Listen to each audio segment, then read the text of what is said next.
ക്രിസ്തുവിലുള്ള പ്രിയപ്പെട്ട സഹോദരി സഹോദരന്മാരെ, കത്തോലിക്ക സഭ ജൂലൈ 6 വിശുദ്ധ മറിയ ഗോരേത്തിയുടെ തിരുനാൾ ആഘോഷിക്കുന്നു. 12-ാം വയസ്സിൽ സ്വന്തം കന്യത്വം സംരക്ഷിക്കാനായി വീരചരമം പ്രാപിച്ച കൊച്ചു വിശുദ്ധിയാണ് മറിയ ഗോരേത്തി.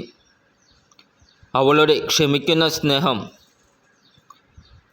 ക്ഷമിക്കുന്ന സ്നേഹം ഘാതകനായ അലക്സാൻഡ്രോയെ മാനസാന്തരപ്പെടുത്തി.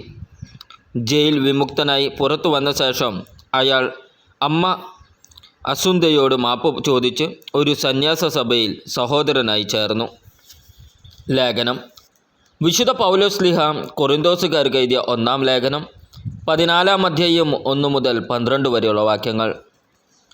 സ്നേഹമായിരിക്കട്ടെ നിങ്ങളുടെ ലക്ഷ്യം. അതേസമയം ആത്മീയദാനങ്ങൾക്കായി, പ്രത്യേകിച്ച് പ്രവചനവരത്തിനായി തീക്ഷ്ണതയോടെ ആഗ്രഹിക്കുവിൻ. ഭാഷാവരമുള്ളവൻ മനുഷ്യരോടല്ല ദൈവത്തോടാണ് സംസാരിക്കുന്നത്. അവൻ പറയുന്നത് ആരും ഗ്രഹിക്കുന്നില്ല. അവൻ ആത്മാവിനാൽ പ്രചോദിതനായി രഹസ്യങ്ങളെക്കുറിച്ച് സംസാരിക്കുന്നു. നേരെ മറിച്ച് പ്രവചിക്കുന്നവൻ മനുഷ്യരോട് സംസാരിക്കുന്നു. അത് അവരുടെ ഉത്കർഷത്തിനും പ്രോത്സാഹനത്തിനും ആശ്വാസത്തിനും ഉപകരിക്കുന്നു. ഭാഷാവരത്തോട് സംസാരിക്കുന്നവൻ തനിക്ക് തന്നെ അഭിവൃദ്ധി കൈവരുത്തുന്നു. പ്രവചിക്കുന്നവനാകട്ടെ സഭയ്ക്കും. നിങ്ങളെല്ലാവരും ഭാഷാവരത്തോടെ സംസാരിക്കണമെന്ന് ഞാൻ ആഗ്രഹിക്കുന്നു. എന്നാൽ നിങ്ങൾ പ്രവചിക്കുന്നെങ്കിൽ അത് കൂടുതൽ ഉത്തമം. ഭാഷാവരമുള്ളവൻ്റെ വാക്കുകൾ സഭയുടെ ഉത്കർഷത്തിനുതകും വിധം ആരെങ്കിലും വ്യാഖ്യാനിക്കുന്നില്ലെങ്കിൽ പ്രവചിക്കുന്നവനാണ് അവനേക്കാൾ വലിയവൻ.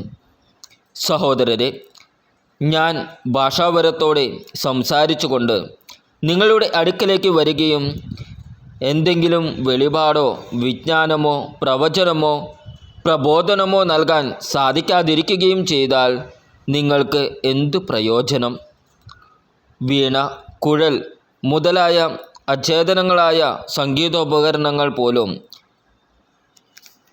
വ്യതിരിക്തമായ ശ്രുതി പുറപ്പെടുവിക്കുന്നില്ലെങ്കിൽ അവയുടെ സ്വരങ്ങൾ തിരിച്ചറിയാൻ സാധിക്കുമോ? കാഹളധ്വനി അസ്പഷ്ടമാണെങ്കിൽ ആരെങ്കിലും യുദ്ധത്തിന് തയ്യാറാകുമോ? അതുപോലെ തന്നെ നിങ്ങളുടെ കാര്യവും. ഭാഷാവരം കൊണ്ട് അവ്യക്തമായി സംസാരിച്ചാൽ ആർക്ക് എന്ത് മനസ്സിലാകും? വായുവിനോടായിരിക്കും നിങ്ങൾ സംസാരിക്കുന്നത്. അർത്ഥമുള്ള നിങ്ങളുടെ അനേകം ശബ്ദങ്ങൾ ലോകത്തിലുണ്ട്.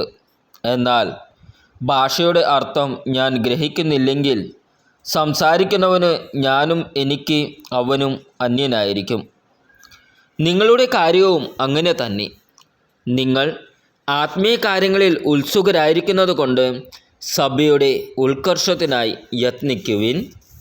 നമ്മുടെ കർത്താവായ ഈശോമിശിഹായ്ക്ക് സ്തുതി. ഇന്നത്തെ ദൈവവചനം വിശുദ്ധ ലൂക്കാ എഴുതിയ സുവിശേഷം 12-ാം അധ്യായം 22 മുതൽ 34 വരെയുള്ള വാക്യങ്ങൾ. വീണ്ടും യേശു ശിഷ്യരോട് അരുളി ചെയ്തു, അതിനാൽ ഞാൻ നിങ്ങളോട് പറയുന്നു, എന്തു ഭക്ഷിക്കും എന്ന് ജീവനെ പറ്റിയോ എന്തു ധരിക്കും എന്ന് ശരീരത്തെ പറ്റിയോ നിങ്ങൾ ആകുലരാകേണ്ട. എന്തെന്നാൽ ജീവൻ ഭക്ഷണത്തിനും ശരീരം വസ്ത്രത്തിനും ഉപരിയാണ്. കാക്കകളെ നോക്കുവിൻ. അവ വിതയ്ക്കുന്നില്ല, കൊയ്യുന്നില്ല. അവയ്ക്ക് കലവറയോ കളപ്പുരയോ ഇല്ല. എങ്കിലും ദൈവം അവയെ പോറ്റുന്നു. പക്ഷികളേക്കാൾ എത്രയോ വിലപ്പെട്ടവരാണ് നിങ്ങൾ. ആകുലരാകുന്നത് കൊണ്ട് ആയുസ്സിൻ്റെ ദൈർഘ്യം ഒരു മുഴം കൂടി നീട്ടാൻ നിങ്ങളിൽ ആർക്കും സാധിക്കും? ഏറ്റവും നിസ്സാരമായ ഇതുപോലും ചെയ്യാൻ നിങ്ങൾക്ക് കഴിവില്ലെങ്കിൽ മറ്റുള്ളവയെപ്പറ്റി ആകുലരാകുന്നതെന്തിന്? ലില്ലികളെ നോക്കുവിൻ. അവ നൂൽ നൂൽക്കുകയോ വസ്ത്രം നെയ്യുകയോ ചെയ്യുന്നില്ലല്ലോ.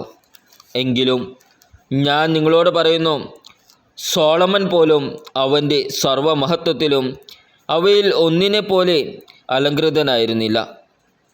ഇന്നുള്ളതും നാളെ തീയിൽ എറിയപ്പെടുന്നതുമായ വയലിലെ പുല്ലിനെ ദൈവം ഇത്രമാത്രം അണിയിക്കുന്നെങ്കിൽ അല്പവിശ്വാസികളെ, നിങ്ങളെ എത്രയധികം അണിയിക്കുകയില്ല.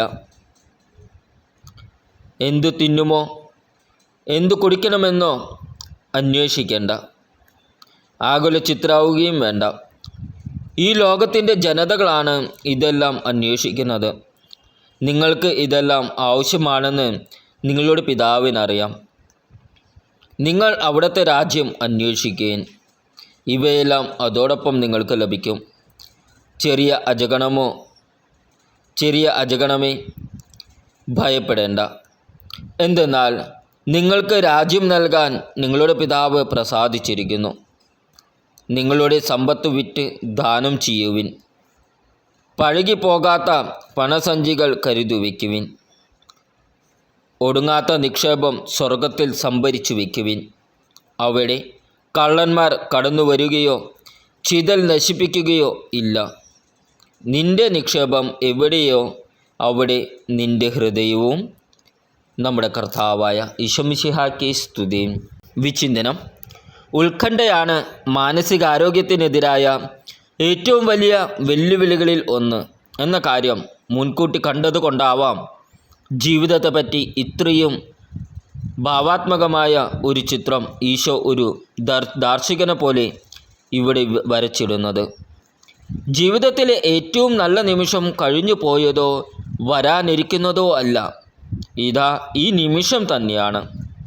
കഴിഞ്ഞതിൻ്റെ നഷ്ടബോധമോ നാളെയുടെ ഉത്കണ്ഠകളോ വേണ്ടാത്ത ഇന്നിൻ്റെ ആത്മീയത, അത് ഉദാത്ത വിശ്വാസത്തിൽ നിന്നും ഉദ്ഭുതമാകുന്ന മാനസിക സ്വാതന്ത്ര്യമാണ്.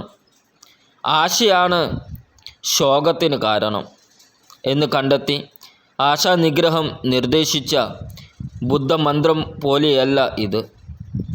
ഉദാത്തമായത് ആശിക്കുന്നതും ആശായോഗ്യമായവയൊക്കെ ചോദിക്കുന്നതിന് മുന്നേ ലഭിച്ചു കഴിഞ്ഞിരിക്കുന്നു എന്ന തിരിച്ചറിവിൻ്റെ ആത്മീയതയാണ് ഇവിടെ പഠിപ്പിക്കപ്പെടുന്നത്. ഒരു ആത്മഹത്യ പോലും ഒരിക്കലും ഉണ്ടാകാത്ത ഒരു ജീവിത സംസ്കാരത്തെ വിഭാവനം ചെയ്യുന്നെങ്കിൽ മനഃശാസ്ത്രജ്ഞരും സാമൂഹിക ശാസ്ത്രജ്ഞരുമൊക്കെ സുവിശേഷത്തിലെ ഈ ഒറ്റമൂലിയെ ഗൗരവമായി എടുക്കേണ്ടിയിരിക്കുന്നു. നമ്മുടെ കർത്താവായ ഈശോമിശിഹായ്ക്ക് സ്തുതി.